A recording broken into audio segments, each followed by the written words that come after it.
RJ. Huh? Man, what do you want now, man? Just leave me alone. Leave me alone. Man, I just want to know what the team was like in the 80s. You want to know what the Saints like in the 1980s? I bet. Hold on. I got you right here. You see this? See, look at this. Look at this. That describes the Saints in the 1980s, bro. Okay? Now, can I go back to sleep? Come on, bro. You got to do a video about it. So you really want me to do this video today? Yes, bro. Come on. Let's get it out the way. Alright, I guess. What's up, YouTube? It's your boy IJ here, and in today's video, I'm going to be covering Chapter 2 of the New Orleans Saints in the history from the years 1978 to 1986. Now, before we get started, I just want to give honor to God real quick, because without him, I wouldn't be able to do this. And real quick, go ahead and click that subscribe button so you don't miss out on any future videos that I have in store for you guys. And without further ado, y'all know what time it is. Cue the Who That chants.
In the 1978 offseason, the New Orleans Saints would fire head coach Hank Stram, and to replace him, they would go out and hire former linebackers coach for the team, Dick Nolan. The team will also go out and draft wide receiver Wes Chandler out of Florida. In the 1978 season, the team would finish with a 7-9 record, which would be best for third in the NFC West. Quarterback Archie Manning completed 62% of his passes while throwing for 3,416 passing yards, having 17 touchdowns to 16 interceptions, while also being sacked 37 times. This season will be the first time he will make the Pro Bowl as well. Running back Tony Galbraith led the way with 635 rushing yards and 5 touchdowns, while running back Chuck Muncie was behind with 557 rushing yards and 7 touchdowns. Tight end Henry Childs continued to be a reliable weapon for the New Orleans Saints, having 53 receptions for 869 receiving yards and 4 touchdowns. On the defensive side of the ball, defensive lineman Alois Grooms led the way with 7 sacks, while safety Tom Myers had 6 interceptions, with 1 being returned for a pick 6. The only notable move that the Saints made in the 1979 offseason was selecting kicker Russell X. Slurman out of Texas with their first round selection. In a Week 7 matchup against the Tampa Bay Buccaneers, the Saints would go out and defeat them 42-14 after scoring 6 straight possessions in the second half. Then in Week 9, the Saints would go out and get a hard-fought victory over the Washington Redskins, beating them 14-10, which would be a huge milestone for the team, as this would be the first time that they took sole possession of first place in the NFC West with a 5-4 record. In a Week 14 Monday night matchup against the Oakland Raiders, the Saints would race out to a 35-14 lead in the third quarter, but the team wouldn't score any more points after that, as the team would go on to lose to the Raiders 42-35. This season still ended up being a pretty good season for the New Orleans Saints, finishing with an 8-8 record, which would be great for second in the NFC West. Quarterback Archie Manning completed 60% of his passes while throwing for 3,169 passing yards, with 15 touchdowns to 20 interceptions, while also only being sacked 17 times this year, and he will also go out and make the Pro Bowl again this year as well. Running back Chuck Muncie set records this season, being the first New Orleans Saints rusher to have over 1,000 rushing yards, with 1,198 rushing yards and 11 touchdowns, while also going out to make the Pro Bowl this season as well. Running back Tony Galbraith also had a great season with 708 rushing yards and 9 touchdowns. Former first round pick Wes Chandler also had a great season this year, having 65 receptions for 1,069 receiving yards and 6 touchdowns, also making the Pro Bowl as well. Tight end Henry Childs had 51 receptions for 856 receiving yards and 5 touchdowns, while also getting Pro Bowl honors as well. On the defensive side of the ball, defensive lineman Don Reese and Alois Grooms both had 12 sacks respectively, while safety Tom Myers once again had a great season with 7 interceptions, returning 1 for a touchdown, and also making the Pro Bowl as well. At the start of the 1980 offseason, the team would go out and hire Steve Rosenblum to be the new GM/executive vice president. Then in the 1980 draft with their first round selection, the team went out and drafted Stan Brock, an offensive tackle out of Colorado. So you would think that the Saints would continue to ascend as a great football team, right? Right? Wrong! The Saints had a huge drop-off this season compared to last season, losing their first 13 games of the 1980 season. To make matters worse, during the season, the team traded away star running back Chuck Muncie to the San Diego Chargers for the 1981 second-round pick. This season will be remembered as Saints fans showing up to games wearing paper bags over their heads because of how abysmal the team was during this season. Hey, hold up real quick. So, it was a little something like this. This is what Saints fans used to wear during the 1980 season to the home games because that's how bad and terrible the 1980 version of the New Orleans Saints were. After their 27-7 loss against the Los Angeles Rams, the team decided to let go of coach Dick Nolan and replace him with head coach Dick Stanfield. During the Week 14 game against the San Francisco 49ers, the team started out strong, having the 35-7 lead going into halftime. So you would think that this team being up 35-7 at halftime will go out and get their first victory of the season, right? Right? Nope. But the team would end up losing that game 38-35, which was the epitome of how the season had gone for the New Orleans Saints. The team would, however, get their first victory against the New York Jets, winning 21-20 to finish with a 1-15 record. Quarterback Archie Manning completed 61% of his passes while throwing for 3,716 passing yards with 23 touchdowns and 20 interceptions while also being sacked 41 times. Running back Tony Garbrandt didn't have the best of seasons, only rushed for 308 rushing yards with 3 touchdowns, while wide receiver Wes Chandler had a pretty respectable season, having 65 receptions for 975 receiving yards and 6 touchdowns. Wide receiver Ike Harris also had a pretty respectable season with 37 receptions for 692 receiving yards and 6 touchdowns, while tight end Henry Childs had 34 receptions for 463 receiving yards and 6 touchdowns as well. Now, I know what you're thinking. IJ, the offense wasn't that bad this season. How did they end up winning one game? Well, ladies and gentlemen, boys and girls, the defense was terrible for the Saints in the 1980 season. There were 28 teams in the 1980 season. Out of those 28 teams, the Saints defense was ranked last in points allowed, last in total yards allowed, last in the total amount of first downs they gave up. They gave out the most amount of touchdowns, while also being ranked dead last the amount of rushing yards they gave up and being second to last the amount of rushing touchdowns they gave up. On the defensive side of the ball, defensive lineman Derlin Moore led the way with 8.5 sacks, while Los Grooms was behind him with 8 sacks. And safety Tom Myers still had a pretty good season, posting 5 interceptions.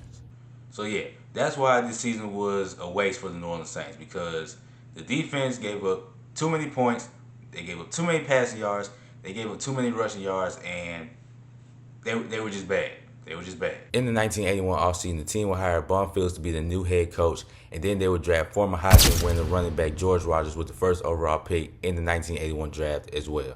And with the second round pick that they got in the Chuck Muncie trade, the team would go out and draft linebacker Ricky Jackson out of Pittsburgh, who would be a mainstay for the New Orleans Saints in future years to come. The 1981 season showed slight improvement for the New Orleans Saints, finished with a 4-12 record, which will only be good enough for last in the NFC West. Quarterback Archie Manning had a pretty down year this year, completing 58% of his passes while throwing for 1,447 passing yards with 5 touchdowns and 11 interceptions, while also being sacked 21 times. Running back George Rogers proved to be a great pick for the New Orleans Saints, rushed for 1,674 rushing yards, which was a team record plus the all-time NFL record at the time, and rushing for 13 touchdowns as well. This stellar season from George Rogers led to him making the Pro Bowl while also being named first-team All-Pro for the New Orleans Saints. Running back Wayne Wilson only had 137 rushing yards and 1 touchdown, but he made key contributions in the receiving game, having 31 receptions for 384 receiving yards and 4 touchdowns. Wide receiver Guido Merkins led the way with 29 receptions for 458 receiving yards and only 1 touchdown. Second round pick Ricky Jackson proved to be vital for the Saints, leading the way with 8 sacks, while cornerback Dave Waymer led the way with 4 interceptions. In the 1982 offseason, head coach Bum Phillips will also take control of the general manager role for the New Orleans Saints, while the team also went out and drafted wide receiver Lindsey Scott out of Georgia as well. This offseason will also bring in a new starting quarterback for the New Orleans Saints as they went out and signed 37-year-old veteran quarterback Ken Stabler. After signing quarterback Ken Stabler, the team would go out and trade quarterback Archie Manning to the Houston Oilers in exchange for tackle Leon Gray. The Saints started the 1982 season with a 1-1 record, but things would be quickly shut down as players went on strike because the NFL rejected to give the players 55% of the earnings that the league was making. Man, guess that means no more football for a while, huh? Well, let's talk about the Cowboys and the Falcons real quick.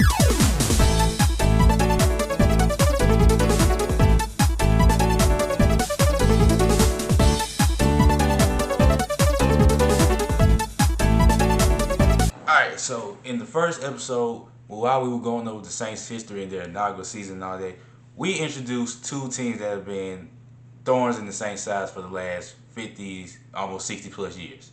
The Falcons and the Cowboys. The Saints at this point in their history have struggled against the Dallas Cowboys with a 1-8 head-to-head record against them, while the Saints at this point in their history had a 7-19 record against the Atlanta Falcons. During this time period, the Cowboys have gone 12-4, 11-5, 12-4, and 12-4, while the Falcons have gone 9-7, 6-10, 12-4, and 7-9. During this time period in the 1978 season, the Dallas Cowboys would advance to the Super Bowl, losing to the Pittsburgh Steelers 35-31.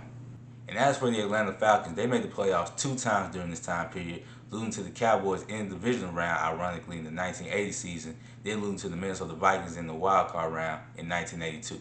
When play resumed, the Saints finished with a 4-5 record, which was second in the NFC West, and they would narrowly miss the playoffs due to complicated tiebreakers. 37-year-old quarterback Ken Stabler completed 62% of his passes while throwing for 1,343 passing yards with 6 touchdowns and 10 interceptions while also being sacked 13 times. Running back George Rogers had a pretty good season with a limited amount of games with 535 rushing yards and 3 touchdowns, while running back Wayne Wilson had 413 rushing yards with 3 touchdowns, while also having 25 receptions for 175 receiving yards and 2 touchdowns. Wide receiver Jeff Groff led the way with 30 receptions for 383 receiving yards and 1 touchdown. On the defensive side of the ball, defensive lineman Bruce Clark led the way with 5.5 sacks, while defensive back Russell Gary and linebacker Dennis Dirt Winston each had 2 interceptions respectively. In the 1983 season, the Saints once again bounced back with an 8-8 record, finishing 3rd in the NFC West. In the final game of the 1983 season, the Saints were on the verge of making their first playoff appearance in team history, but these plans were spoiled after the LA Rams kicked a late second field goal to win the game 26-24,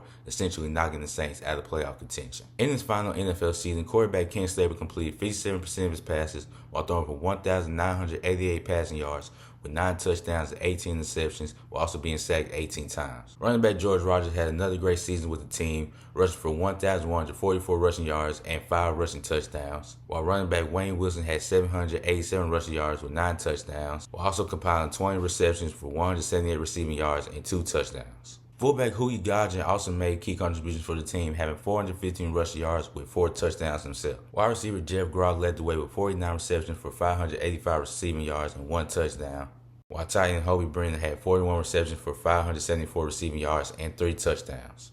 Defensively, linebacker Ricky Jackson continued to wreak havoc on the defensive side of the ball, racking up 12 sacks while also making the Pro Bowl this year, while cornerback Johnny Poe led the way with 7 interceptions. The 1984 offseason once again see a new quarterback for the New Orleans Saints as they traded their first round pick of that year's draft for quarterback Richard Todd. And with their first pick coming in the second round of that year's draft, the team will go out and select defensive tackle James Gathers out of Wichita State. The team also made an in-season trade this year, trading their first round pick to the Houston Oilers in exchange for running back Earl Campbell. In the 1984 season, the Saints would go out and get their first ever primetime victory against the Pittsburgh Steelers, but they would still end up with a 7-9 record, which was 3rd in the NFC West. Quarterback Richard Todd completed 52% of his passes this year, throwing for 2,178 passing yards with 11 touchdowns and 19 interceptions, while also being sacked 33 times. Running back George Rogers had somewhat of a down year this year, only rushed for 914 rushing yards with 2 touchdowns, while fullback Hokie Gajan had 615 rushing yards for 5 touchdowns. Running back Wayne Wilson continued to make key contributions for the team, rushed for 261 rushing yards and 1 touchdown, while also compiling 33 receptions for 314 receiving yards and 3 touchdowns. Wide receiver Tyron Young led the way with 29 receptions for 597 receiving yards and 3 touchdowns, while tight end Hobie Brennan had 28 receptions for 554 receiving yards and 6 touchdowns. Linebacker Ricky Jackson once again had 12 sacks this season, which led to Pro Bowl honors,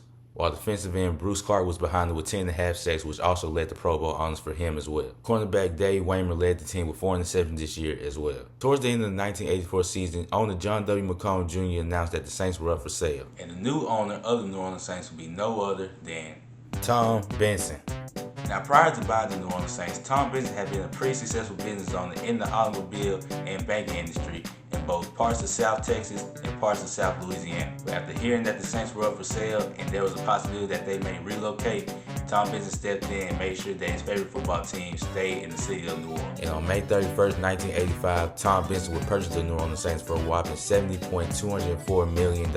On the field, the Saints traded away running back George Rogers and their 5th, 10th, and 11th round pick in the 1985 draft to the Washington Redskins for their top pick in the first round. And with their first overall pick in the first round that year, the Saints would draft linebacker Alvin Toles out of Tennessee. During the 1985 season, head coach Bum Phillips will resign from the head coach and general manager spot, while his son Wade Phillips will take over as the new head coach. The Saints will once again take another dip this year, finishing with a 5-11 record, which was third in the NFC West. The Saints were still trying to find the guy at the quarterback position, with Dave Wilson going with a 3-7 record, while completing 50% of his passes while throwing for 1,843 passing yards with 11 touchdowns and 15 interceptions, while also being sacked 39 times. Quarterback Bobby Herbert didn't fare much better, having a 2-4 record as the Saints starting quarterback, while completing 54% of his passes while throwing for 1,208 passing yards with 5 touchdowns and 4 interceptions, while also being sacked 17 times. Running back Wayne Wilson led the way with 645 rushing yards and 1 touchdown, while running back Earl Campbell was second behind him with 643 rushing yards and 1 touchdown as well,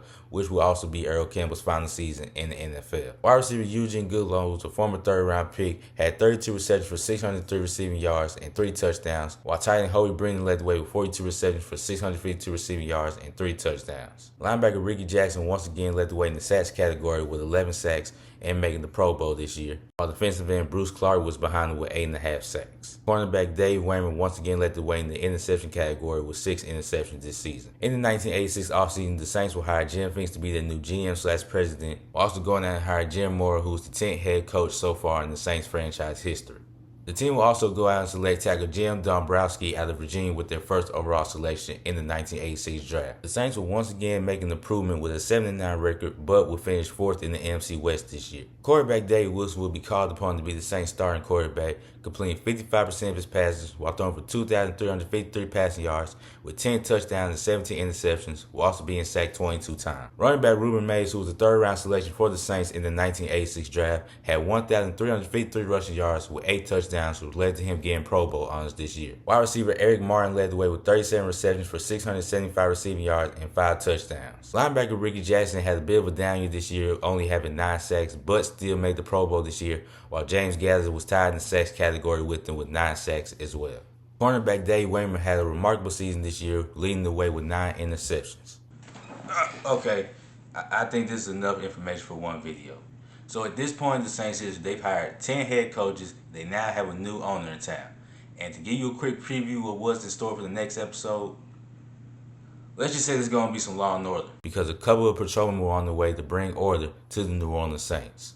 So that's chapter 2 of the New Orleans Saints. Chapter 3 is on the way. And on top of that, I got a lot of NBA content that I have in store for you guys. So make sure you like this video and subscribe to the channel so you don't miss out. So again, thank you guys for tuning in and watching this. And as always, KJF, keep God first. Love y'all. Appreciate y'all. Peace. I'm out.